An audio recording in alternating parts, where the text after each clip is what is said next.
What's up? Welcome back. I'm John Stark from MacMovieGuy.com, your favorite blind film critic, and today we're doing the Talking Oscars segment again because I've been waiting and figuring out when do I do this because I didn't really do a TIFF wrap up.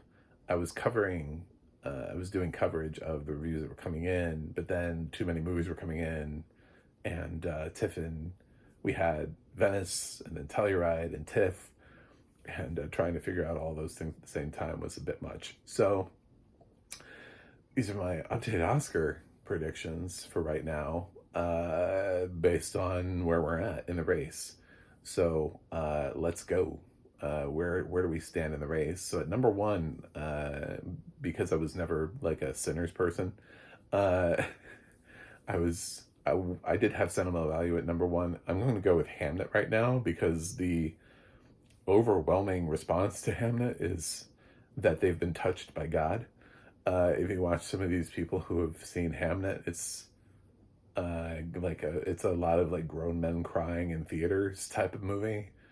So I don't know if we've raised the bar too high at this point. Coming into this movie doesn't open until December, so it has to like sustain itself somehow. The momentum has to be there to where people feel like that they, you know, like when I get to December, I'm sure by that point I will. If I'm not crying in the first 10 minutes, I feel like the movie has failed at this point because I hear nothing but. I've heard one person who was like, I don't know, it's fine. Like other than that, it's just been like I was crying. I had to. I was like crazy sobbing, and wow. Okay, so Hamnet picture. Do I think Chloe Zhao can have two Best Picture winners? Maybe, because I think Nomadland just won in a weak year, and most people have seen Hamnet and liked it. Ended up also saying that it was better than Nomadland. So I think it's picture, director, actress for Jessie Buckley, certainly, and supporting actor for Paul Mescal. I think that's the package that you're looking at, with probably an adapted screenplay. It's a period piece, so you can get costume design, production design, stuff like that in there too. So editing is a possibility. Yeah, it's looking at a decent package for that. So Hamnet, number one. Number two, Sentimental Value is still really high on my list. Neon's dropping this. Focus has Hamnet. This is part of the Neon problem, but Sentimental Value still is coming strong out of Cannes, and I still see a strong package for it. It's got international feature. It's already been submitted. It's definitely going to get the nomination. I don't see how it wouldn't. Um, it's got a strong case for director for Joachim Trier, or, who, with Worst Person in the World, has already sort of piqued people's attention. Bernarda Ryan's for Best Actress, even though her screen time is a little nominal. I think that's going to affect her for the win. I don't think that's going to affect her for the nomination. I think she still comes along. She got a nomination at the Globes for Worst Person in the World. I think she's on people's radars, and I think this film is just going to be a strong contender. Stellan Skarsgård is easily going to sweep supporting actor unless they decide to move him into lead, in which case he will have a much harder time sweeping that category, and he won't. Being a lock in that category gets to be a little bit more nebulous. Um, but and then in supporting actress, they actually have two possibilities. But for right now, I'm still leaning towards Elle Fanning as being the most likely contender. Last year, she got in some places for A Complete Unknown. So there was a little bit of the, well, if a supporting actress is nominated for A Complete Unknown, is it Elle Fanning? Is it Monica Barbaro? She ended up just missing out. So I think this year, people just saw her in something where they might have voted for her, and they sort of have Elle Fanning on the brain. So I think Sentimental Value is going to still be a strong player in here. So number three on the list in terms of like what's actually going to be nominated, I it's never going to be my number one because I don't think it's ever going to win, but I'm still of the mindset that Sinners is getting a nomination because it's too strong to not get a nomination. I'm not one of those people who thinks the film's winning. There are people who think this film is winning, and I've never been on that boat. It's not one I'm getting on, and I'm very uncertain of what its package is above the line. I think for Sinners, I could see it being Ryan Coogler for director, and then jumping down to screenplay and getting no acting nominations. That's the package that I'm thinking right now. So I think Michael B. Jordan, Delroy Lindo, I think they're probably going to end up missing out at the end of the day. But we'll see. We still have time. Number 4, I would say Wicked for Good is still a strong contender that I would like to embrace and move forward in the race, because I think it feels like unless you mess it up, it's basically the second half of the movie. People really love the first one. I just think that if you have to vote for it in every single category as you did before, it's not guaranteed. There's not a guarantee because it's a whole different subset of movies that you're voting for this year. So I don't want to walk in and say, yes, Cynthia and Ariana are definitely getting nominations again because they did the first time. The package is different. The categories are different. Jonathan Bailey might actually have a better shot this year than he did the previous year. It might be harder for Cynthia or Ariana to get in, and only one of them may get in. John M. Chu could get director this year. The package could be completely different. And trying to pretend like it's going to be the exact same thing is just ridiculous. But picture, sure, absolutely. Picture, I think it'll get in there, unless John M. Chu just absolutely shits the bed. In which case, man, that'll be a career ender mess up right there. Just done. So my number 5 is a film that's come on strong. While we had Hamnet won the People's Choice at TIFF, they also, for the first year, introduced an international People's Choice winner. And that's No Other Choice. And yeah, this is actually my number 5. And it's the second Neon film at the top of the chart, which makes kind of a problem. It's international. I've only gone through 5 spots. But this is Park Chan-wook, who has brought us multiple international films before that have done and gotten a lot of attention. He's the director of Old Boy. He has no director nominations yet. And I think he's somebody who has inspired people who have come along after him. So because he's been directing a while, it feels like this is a long time coming. And Decision to Leave didn't happen for him. It was a busy year. But the hype for this one, it's like people who didn't get Decision to Leave in are making sure to let you know that No Other Choice is on a completely different level. Like, Decision to Leave was good, but oh my god, No Other Choice is transcendent. So Neon has the top 2 international contenders, I think, of the year. Actually, it has the top 3 because it has another one, but we'll get to that. So, yeah, No Other Choice has cracked the top 5. The reviews on this are just insane. It's just, everybody loves this movie.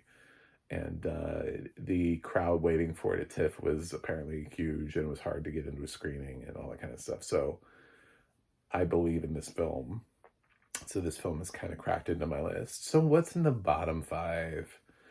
What are the films fighting for the bottom 5 spots? Number 6 is Frankenstein from Netflix, because Netflix is getting a nomination, whether you like it or not. And Guillermo del Toro's Frankenstein was the number 2 TIFF People's Choice pick. And I still think that there's a package here. Guillermo del Toro could get a director nomination. It's not out of the possibility. People like him. He's a craft director. This could get an adapted screenplay nomination. I don't think that's out of the and it's going to get a lot of downstream nominations. It's definitely going to get production design, visual effects, makeup. Could get sound. Could get score. It could get cinematography. And it could even get Jacob Elordi for supporting actor, depending on how they campaign. not everybody loves Frankenstein, but with the amount of support that it'll have, and the fact that even with Nightmare Alley, he managed to get it in. He didn't get Pinocchio in, but we also don't always get animated features in. So I can't completely hold that against Guillermo del Toro. But yeah, Nightmare Alley made it. So I think Frankenstein has more goodwill than Nightmare Alley did right now. And I think, unless the release of Frankenstein on Netflix is just a complete and total utter failure, and it turns out the general public hates Frankenstein, then but otherwise, I think this is the top contender for them this year. So coming in seventh place is, I don't quite know what to do with A24. I don't know what to do with A24 because I feel like they're definitely going to get something in this year, but trying to figure out what that is seems to be the challenge, because the obvious choices, but I'll go ahead, and I've been flip-flopping on which one it'll be, and I'll stick with Marty Supreme. I think it'll get in. I think the Christmas Day release and everything, I know that they've tried to avoid the big film festivals, which had me a little worried. Like, why are you using New York Film Festival to premiere Marty Supreme instead of the other film festivals? Why are they? Well, it does have a later release date, so they're doing a later premiere. So it's just, yeah. I don't know that Timothy Chalamet is going to win this year, but it does have possibility for Chalamet, an actor, Gwyneth Paltrow, supporting actress, and of course Safdie, and director. So Marty Supreme, we'll see, but yeah, I'm gonna keep that on the list. I'm at number 8. Number 8, I think Netflix will get 2. So for the next spot, trying to figure out, is that second one going to be Jay Kelly? It could be, but there's another film that has gotten a lot of attention, and that's House of Dynamite. And Oscar voters absolutely do lean in on films that feel very much of the time. But then again, they also September 5 things every once in a while. So while September 5 felt like yeah, that it was going to be in the Best Picture race last year, it was not. And House of Dynamite feels like it's speaking to our times. I think people will catch that and they'll pick up on it. Catherine Bigelow, this feels like a return to form for her in terms of Zero Dark 30, less so for Hurt Locker. Yeah, she could get into director. I don't think she will. And I think this film, one of the notable things that I've seen missing from a lot of the reviews, is a standout performance. And I think that's the thing that's holding down House of Dynamite, which is why this could also be Jay Kelly. Because at least with Jay Kelly, you have Adam Sandler, who's still looking pretty solid for a supporting actor. George Clooney, who's like a remote possibility for actor. Laura Dern kind of faded out when they realized her role wasn't that big. So Jay Kelly might actually get an acting nomination. But House of Dynamite could get like director, screenplay, and some tech categories, which is why I think it's in the bottom 5. It can't be in the top 5 because it doesn't. There's nothing really strong about its package, but I think it's the leaning in on, what does today look like for us. So for number 9, I'm going to stick with the Springsteen biopic, Deliver Me From Nowhere. It's being distributed from a completely different distributor, which is helping at this point, from 20th Century Fox. And I think that will be one of the solidifiers for it in this race. Is just not, because a lot of people have to decide how to campaign their titles, and Fox Searchlight has Rental Family, which seems like it's not happening. So Springsteen Delivered Me from Nowhere feels solid for, I think Scott Cooper is a really outside chance for director, but it's got Jeremy Allen White for actor and possibly Jeremy Strong for supporting actor. So it's got some choices in there. It could pick up a craft nomination, but it does feel like a bottom thing where it only has like maybe 4 nominations at most. So Springsteen, Deliver Me from Nowhere, still did a pretty good job at festivals. It just wasn't the kind of film that got everybody embracing and loving it. So what am I going for number 10? What are some films I'm not going for? The Testament of Anne Lee. I'm I'm not even sure it has distribution right now, to be totally honest. Um, Father, Mother, Sister, Brother. Yes, it did win Venice. I don't think it's going to get across the finish line. It's one of those films that it won something, but seems to have very little like forward propulsion in terms of people discussing it and wanting to discuss it and talk about it and the vibes. And Jim Jarmusch is not a slouch in the auteur category, so it's just sort of a weird choice. Um, I don't think Smashing Machine or what are some of the other films? Begonia. I know some people still think Begonia is happening. I don't. I think a couple of those other films, Train Dreams, people have fallen in love with that, but that was an acquisition for Netflix. I don't know that they're going to make that a priority.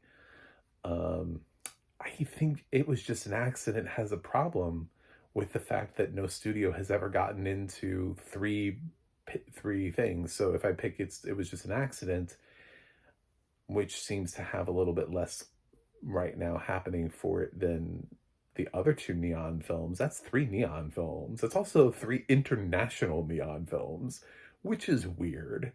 So I'm just I would I think it's like 11th or 12th though. I think it's like right there.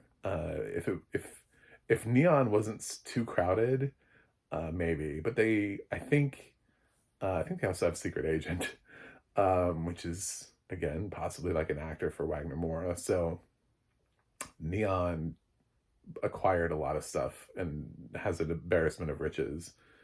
Have fun campaigning all that though. So yeah. So for spot number 10, no, I don't want it to be Avatar. I don't want to just be like, well, it's going to be Avatar and the least inspired choice on the list.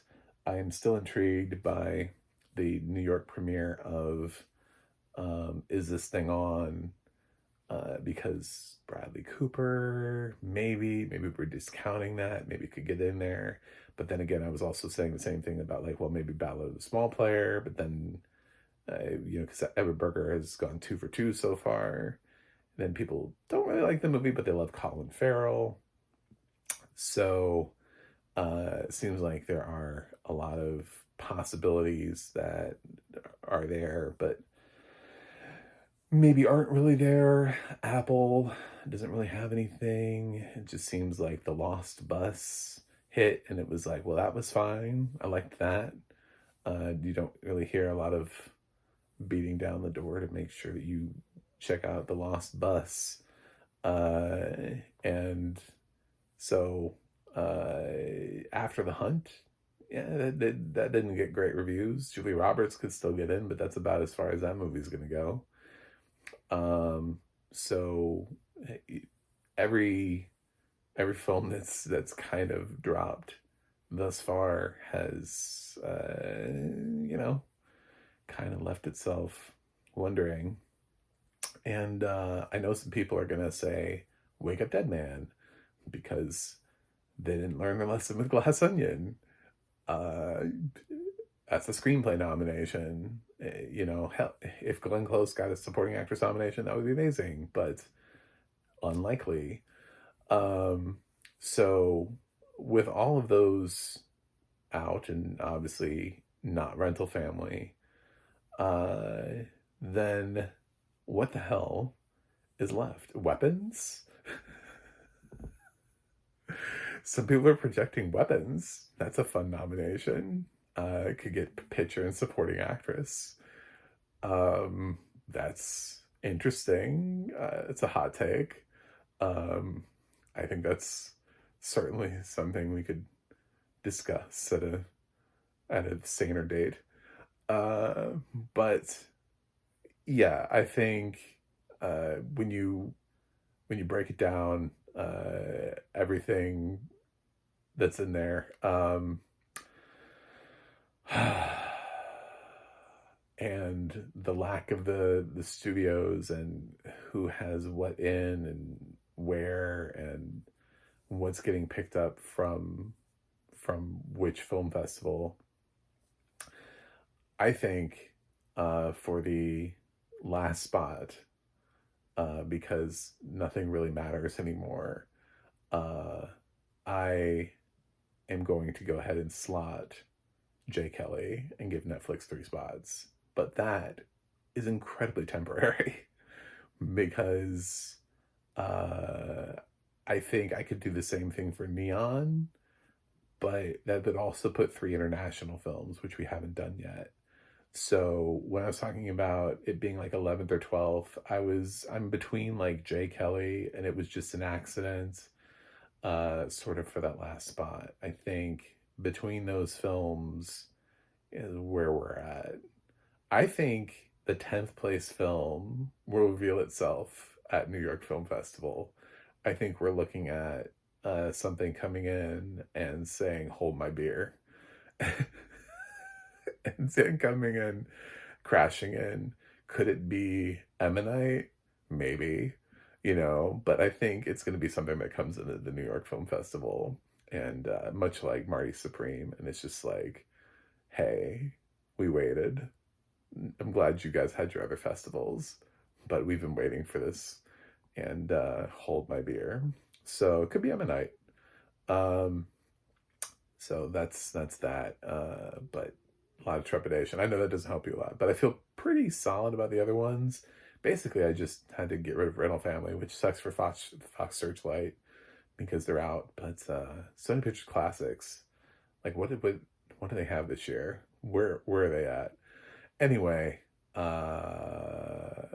that's it. Thanks for watching. Thanks for subscribing. And I'll come back with more later, with more musings on the Best Picture race. But that's what I would say right now. If I had to call winners, I would call Hamnet for a picture. For a director, I think we would split that. I think that would go to Park Chan-wook for no other choice. I don't think they're going to give Chloe Zhao a second Best Picture trophy. But they might give her 2 Best Picture wins. So that's possible. I would say for actor, I definitely still think Dwayne Johnson's getting a nomination. I think that's happening. I know a lot of people don't.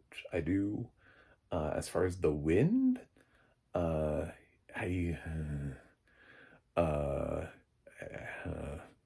mean, we haven't heard the reviews for Timothée Chalamet, and some people are predicting him to win. So I think that's a bridge too far. Based on the performances we've heard about and talked about, the one that's gotten the most praise has been Dwayne Johnson. But of lead, the people who are in lead. But if I had to go with a winner right now, I guess I would go with, I don't know. Because I still think we have to hear Timothée Chalamet.